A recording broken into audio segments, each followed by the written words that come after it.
Certo, iniciei aqui a gravação. Bom dia para os que entraram depois. Nós estamos trabalhando os assuntos do livro de atividades de produção de texto. Confiram bem aí, porque como vocês têm um livro de atividades de língua portuguesa também. Às vezes as pessoas confundem. É um livro de atividades de produção de texto. Primeira página, o sumário. Eu quero começar pelo sumário para mostrar para vocês a diferença dos gêneros no nosso cotidiano. Sinalizem para mim se estão ouvindo e se está tranquilo, porque eu acho que está travando aqui. A minha imagem trava para mim. Não sei se está tranquilo para vocês. Tá ok? Tá. Bom, para mim, a minha imagem está travando, mas beleza. Vejam só. Agora está normal. Ótimo, então.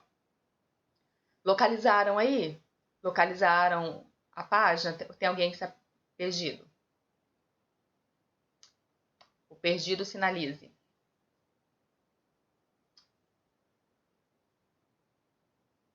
Beleza, Fê? Pois bem, olha só, para a gente perceber a diferença. A unidade, apostila 2, tá, deixa eu repetir aqui, pediram para repetir. Por enquanto, quem está pedindo aí no privado, por enquanto, eu só pedi para abrir o volume 2 na página 1. Eu quero que vocês visualizem aqui, ó. Importante agora, unidade 1, dissertação escolar. Unidade 2, primeira página, a capa de jornal. Dissertação escolar é um gênero textual. Capa de jornal é um gênero textual, certo?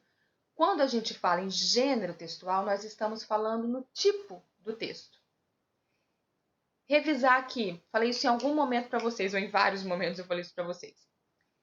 Quando eu falo em tipologia textual, eu falo daqueles tipos básicos: descrição, narração e dissertação. Sim. Por quê? Por quê?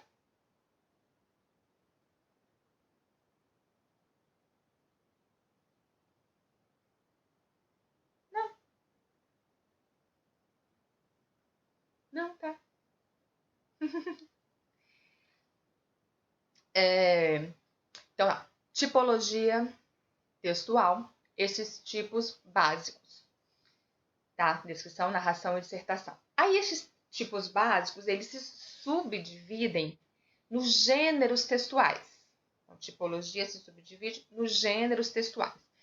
Carta é um gênero textual. Jornal, notícia, fábula, mensagem de WhatsApp, e-mail. Tudo isso é gênero textual. Nesta página 1 aqui, nós temos dois gêneros textuais distintos, diferentes. A dissertação escolar e a capa de jornal. Veja bem, eu disse que dissertação é tipologia textual, mas existem tipos de dissertação. O editorial de um jornal ou de uma revista é um texto dissertativo.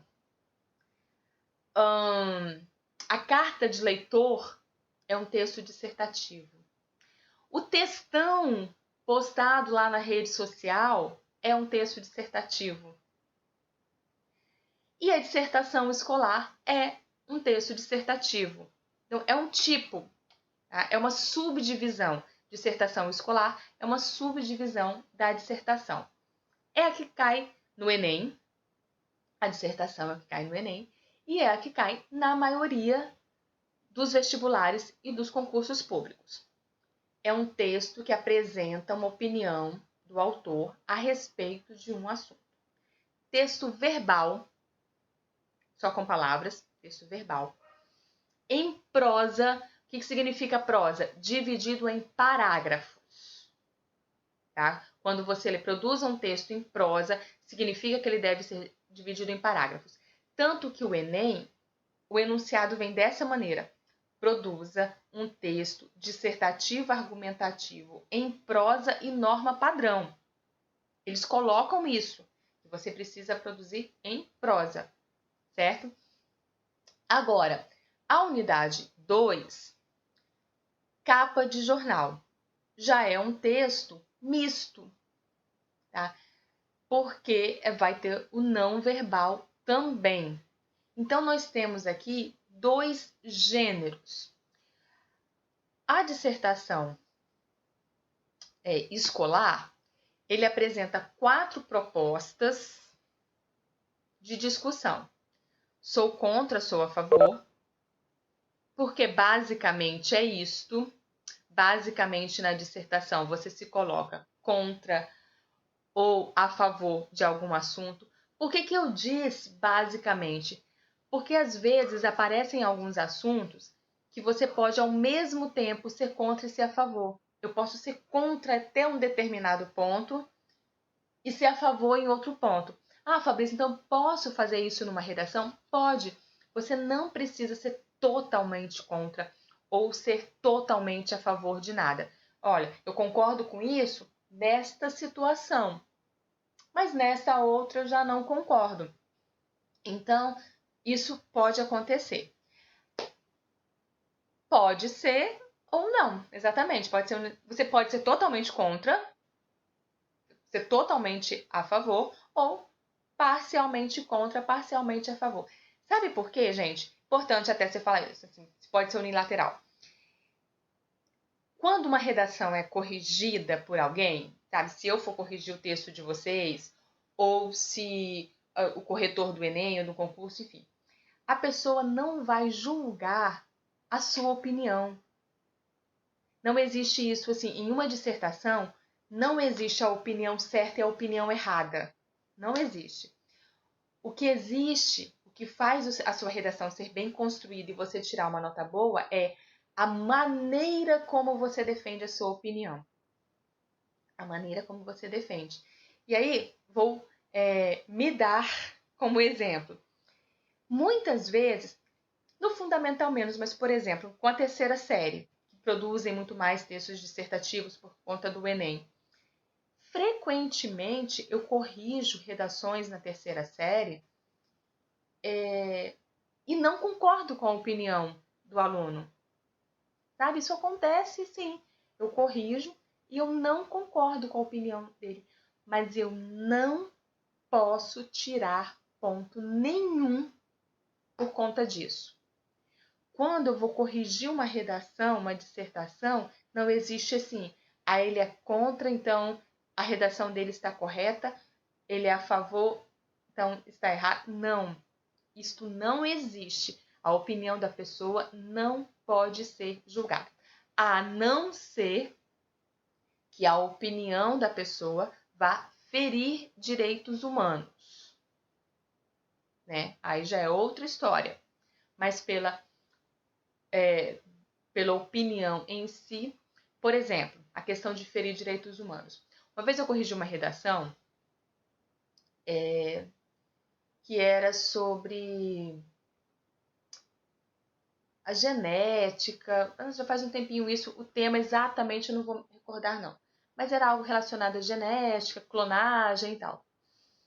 Aí um aluno colocou que ele era a favor dessas experiências genéticas, de clonagem e tal, porque com isso nós poderíamos criar uma sub-raça de humanos para serem nossos escravos.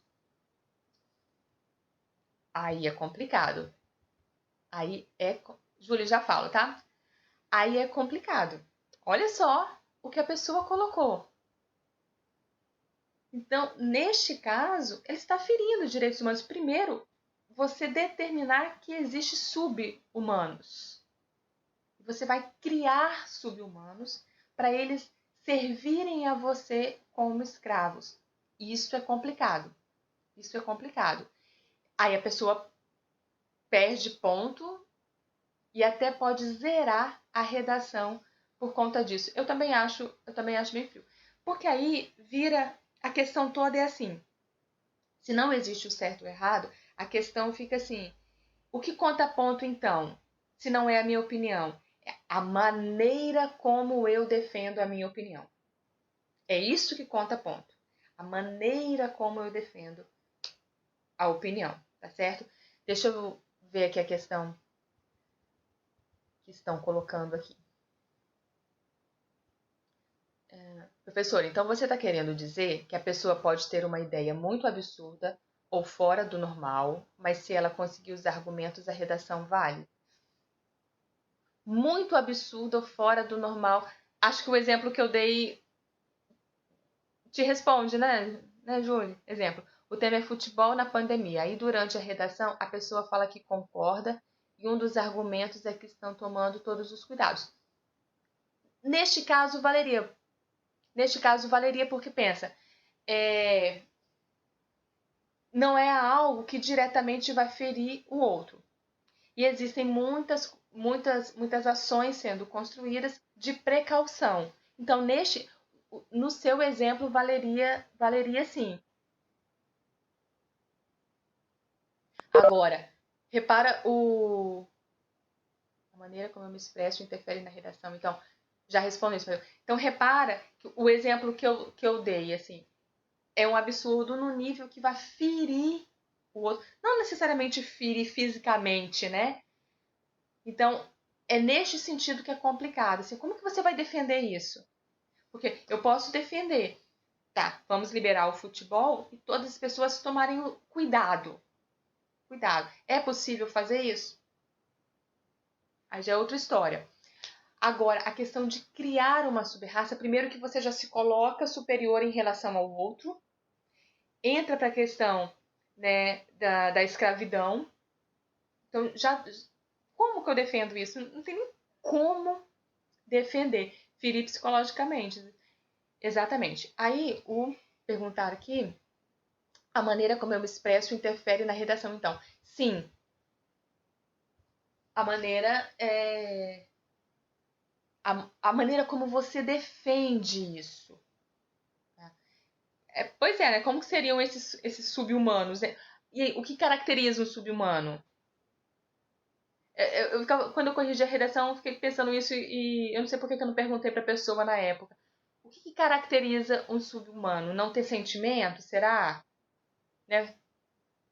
Então, assim, ele não vai questionar o fato de ser escravo?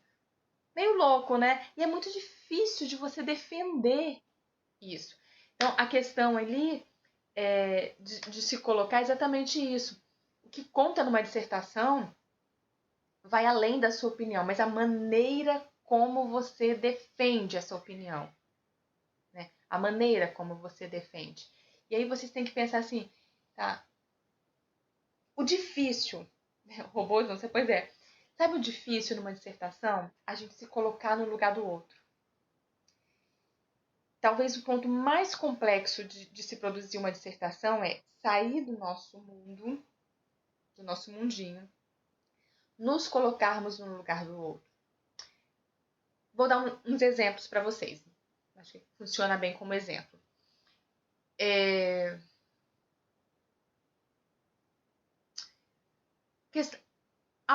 Algo muito comum.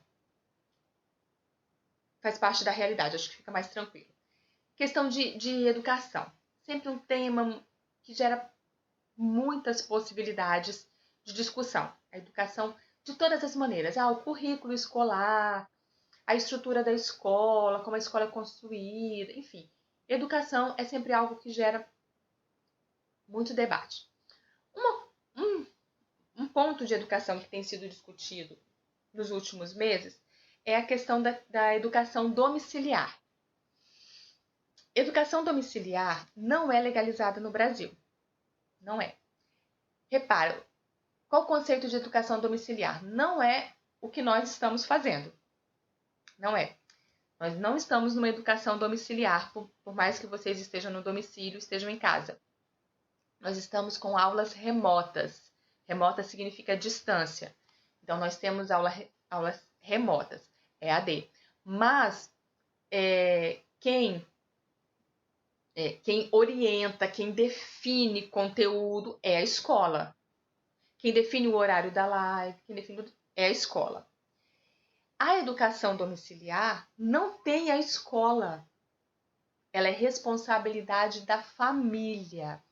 Matheus colocou muito bem aqui. Antigamente, quem estudava em casa era considerado status de riqueza. Exatamente, a educação domiciliar era muito comum.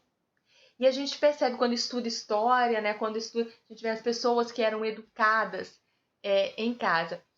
Estudar em casa no Brasil não é legalizado. Em muitos países é. Nos Estados Unidos, boa parte dos estados americanos, isso acontece, a educação domiciliar é legalizada. No Brasil, não é, mas existem casos.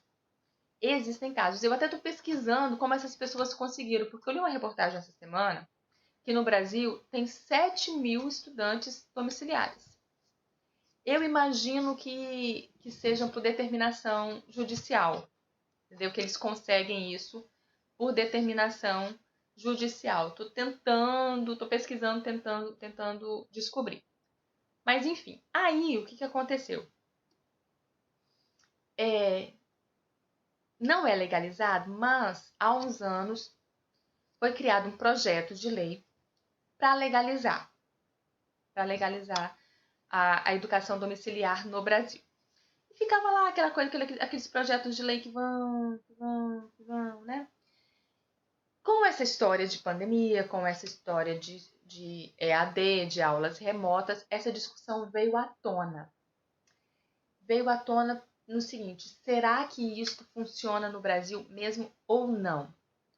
Porque tem uma série de fatores que influenciam. A internet que não funciona, a casa que não tem internet, a família que não necessariamente tem a disposição de estar o tempo todo orientando o aluno, porque aí na educação domiciliar, a educação fica totalmente sob responsabilidade da família. A família, inclusive, que define o conteúdo a ser estudado. Tá? Matheus, como assim ironia? Fala aí que eu achei interessante isso que você colocou como pergunta. Não é uma ironia? Sim, porque o Brasil ele não permite nós estudarmos em domicílio, as crianças estudarem em casa. Mas, como você disse, tem mais de 7.000 alunos estudando em casa. Como assim? É uma baita de uma ironia. Então, que é o que eu estou tentando pesquisar e descobrir também. Sabe, porque essa informação dos 7.000 eu li só essa semana, pesquisando sobre essa questão da educação domiciliar, e eu li isso e estou tentando descobrir. Assim que descobrir, eu conto para vocês. Porque é realmente muita gente, né? E muita gente. É muita. 7.500, é o quê? Então, a taxa de pessoas que estudam em casa aumentou? Aumentou não na modalidade educação domiciliar. Assim, e se aumentou, não há registro ainda. Eu imagino que nem que seja um pouco tenha aumentado, sim, mas não tem registro ainda. Mas aumentou no nosso caso aqui, né? A educação à distância, a aula remota, isso sim, porque as escolas estão paradas, né? No Brasil todo as escolas estão paradas. Então, nesse sentido. Mas o que acontece? Por exemplo, vocês, se coloquem aí como exemplo. Vocês estão estudando em casa, mas vocês estão estudando sob as normas do Castro Alves, né? Vocês estão estudando sobre isso. E vocês têm amigos em outras escolas. Então, eu imagino que nas conversas aí, né, pelos aplicativos, vocês sabem, o meu amigo de tal escola está estudando assim, o meu amigo de tal escola está estudando assim, o outro não está tendo aula. Eu imagino que amigos, primos, irmãos, tem estes casos. Mas vocês percebem que, de qualquer maneira, é uma orientação da escola. Então, isso não configura educação domiciliar. Mas estou colocando, não é tão grande assim, 7.000. Eu acho grande pelo fato de não ser legalizado. entendeu? Se fosse legalizado, eu também não acharia grande, não. Mas eu só acho 7 mil muito pelo fato de não ser legalizado. E pelo fato, assim, isso é a questão da lei. E assim, quem aqui conhece alguém que estuda dessa maneira? Alguém aqui conhece alguém? Sim, as escolas públicas estão pela TV. Então, aí eu acho 7 mil muito se considerarmos estes aspectos, sabe? De não ser legalizado e de somos aqui 49 pessoas e não conhecemos ninguém que estude por essa modalidade. Então, neste aspecto é que eu acho muito, tá? Tá, pois bem. Então, vejam que, assim, vocês... Vou continuar, então, com isso como exemplo. Vocês têm opiniões formadas a respeito disso. Tem gente que acha que pode funcionar, né? Tem gente que acha que não. Tem gente que acha que estudando sozinho não dá conta de uma organização, precisa ter ali a determinação de escola, de datas e tal. Enfim. Então, quando você se coloca nisto, tá? Quando você apresenta a sua opinião em relação a isso, você está apresentando um texto dissertativo. Ó, o Matheus falou aí agora, eu discordo. Eu discordo é extremamente dissertativo. Tá? A questão de ter ou não, eu acho que é independente de escola pública ou escola privada. Então, acho que nem cabe muito a gente discutir isso aqui, porque existem algumas escolas privadas que também não têm condição. A gente costuma separar só escola pública de escola privada, mas existem escolas privadas que não têm condição também. Existem escolas e escolas, né? Então, tá. Aí, gente, ó, veja bem. Importante da dissertação escolar. Não existe uma resposta certa. Se eu fizer a pergunta aqui, você concorda com a legalização do ensino domiciliar no Brasil? Vou repetir. Você concorda ou você é a favor do ensino domiciliar no Brasil? Vejam bem, não existe uma resposta certa. Não existe. Algumas pessoas vão dizer que não. Outras pessoas vão dizer que sim. E todas estão corretas. É uma questão de opinião. Eu repito, não existe uma resposta correta para isso. Em que situação, então, vai entrar a análise da dissertação? A gente faz perguntas. Eu fiz a primeira pergunta, concordo ou não concordo? Sim, não, concordo, discordo. Essa é a minha tese. Tese, vou escrever aqui no chat. Tese. Ai, meu Deus. Tese é o quê? Opinião a ser defendida. Qual a sua tese sobre isso? Qual a sua opinião sobre isso? Vocês devem ouvir assim, fulano está escrevendo a tese dele, a defesa dele. Então, quando eu pergunto, você é a favor da educação domiciliar no Brasil? Sim. Não. É a tese.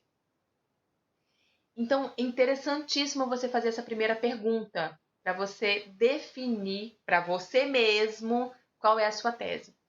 Aí você faz uma segunda pergunta a você mesmo. Você faz uma segunda pergunta. Por quê? A resposta para estes porquês são os seus argumentos.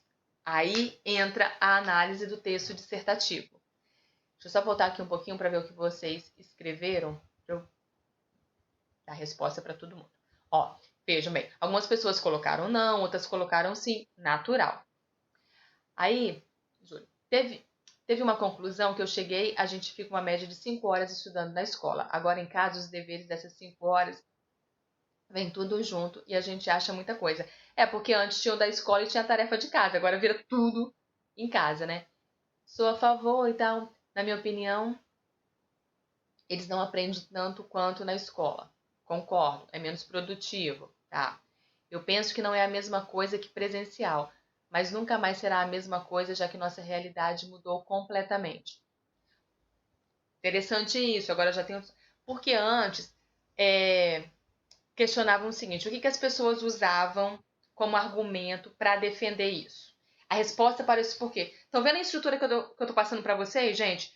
Tiver, ó, caderninho aí do lado, apostila, bloquinhos de anotação, coloca isso. Isso vai ajudar muito quando você tiver textos dissertativos para escrever. Primeiro ponto, transforma o tema em pergunta.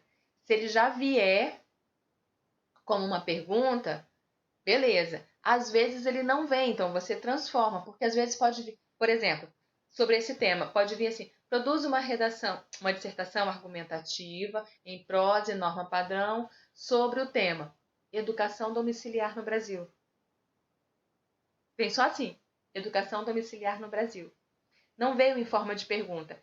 O que você faz? Transforma em pergunta. A educação domiciliar deve ser legalizada no Brasil?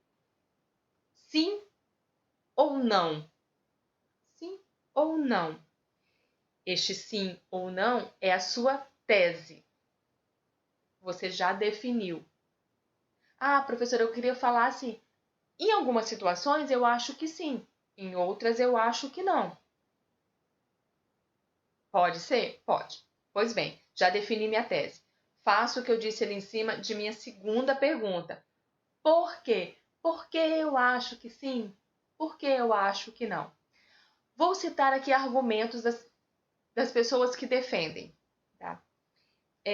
Um argumento contra, um argumento a favor. Um argumento a favor é o bullying. As pessoas que defendem a educação domiciliar falam muito em relação ao bullying, muito comum, né, na escola. Mas aí, ao mesmo tempo, olha como o contra-argumento tem relação. Você perde a interação social, que é importante na construção de todo ser humano.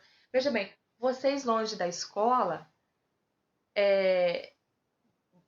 com a aula remota, você está tendo conteúdo, você tem a aula, você tem um contato com o professor. O que vocês perderam? O convívio. Aquela coisa da sala de aula, aquela coisa de estar do lado do colega, o recreio, né? Até o subir e descer rampas e as escadas da escola, que passa a ser um momento de troca entre vocês. Essa interação social é importante para o ser humano e ela vai ficar fora na educação domiciliar. Você não vai ter amigos de escola, né?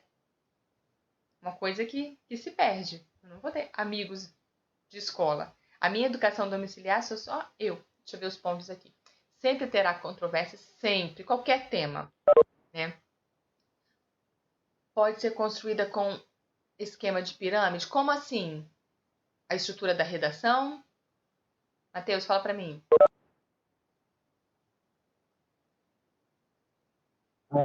Professora, eu queria dizer a estrutura da dissertação. A gente pode construir a estrutura da dissertação, o argumento, eu discordo, eu concordo, por meio de uma pirâmide? Pode. Uhum. Pode sim. O interessante, assim, essa construção, e aí fazer um rascunho antes é sempre muito bom para isso, mesmo que seja um rascunho em forma de tópicos ou em forma da pirâmide mesmo, sabe?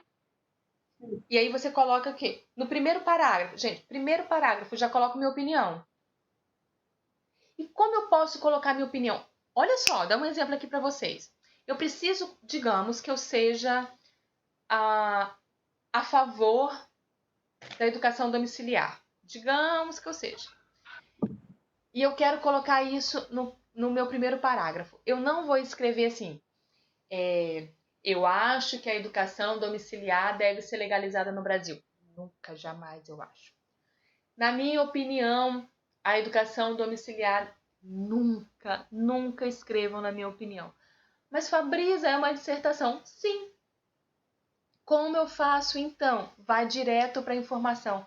Começa a minha redação assim, gente. Começo assim. Digamos que fosse minha opinião, tá? De fato, começar a redação com de fato é bem legal, porque você já mostra que aquilo todo mundo pensa daquela maneira.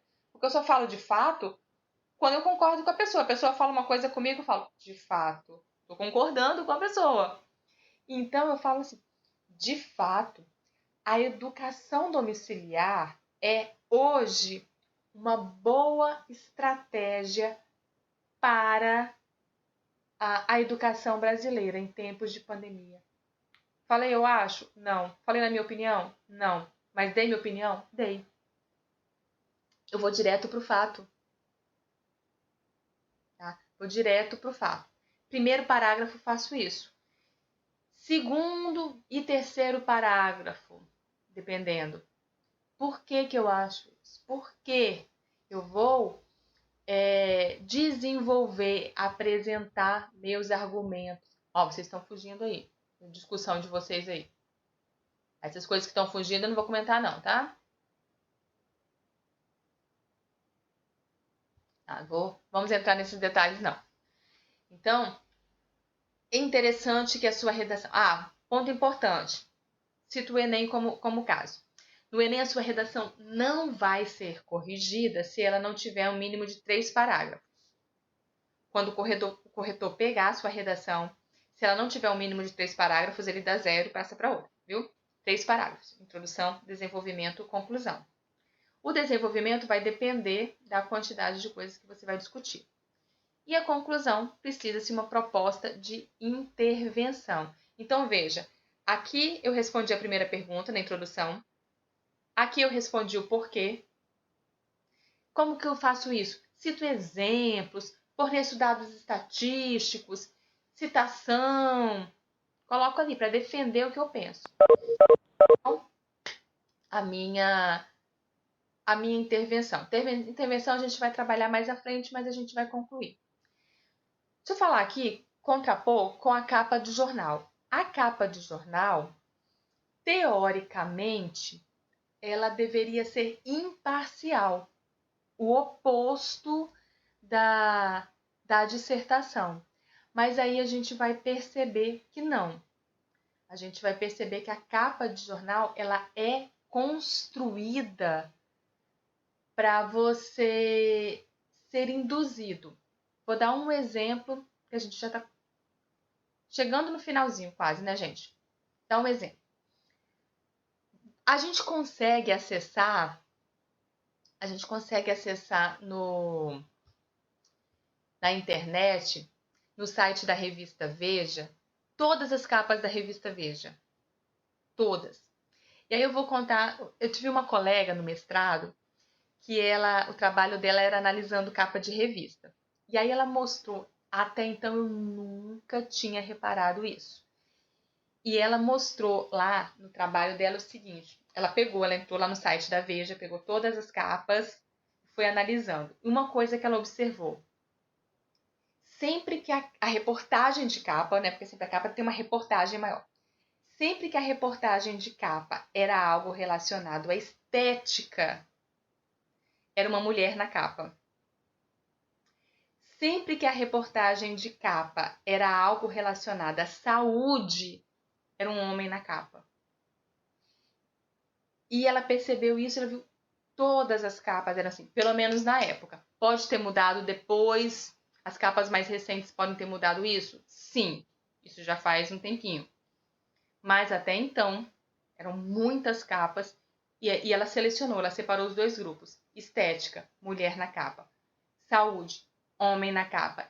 Com isto, a gente percebe que este assunto da unidade 2, capa de jornal, de certa maneira ele é dissertativo também.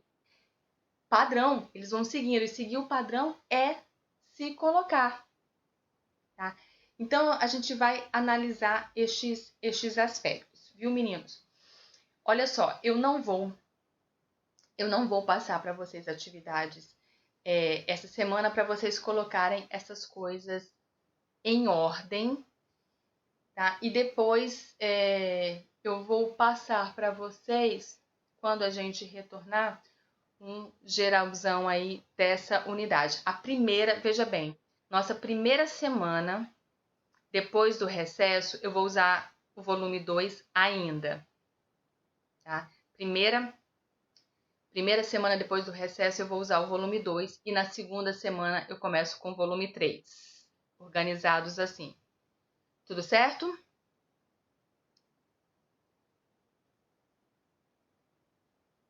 Acho que a pessoa entrou na aula errada, né?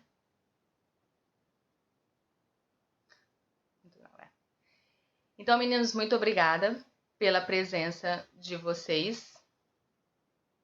Até a próxima. Bom recesso. Bom recesso. Se cuidem, cuidem da cabeça. Fiquem bem. 2 semanas. Beijo.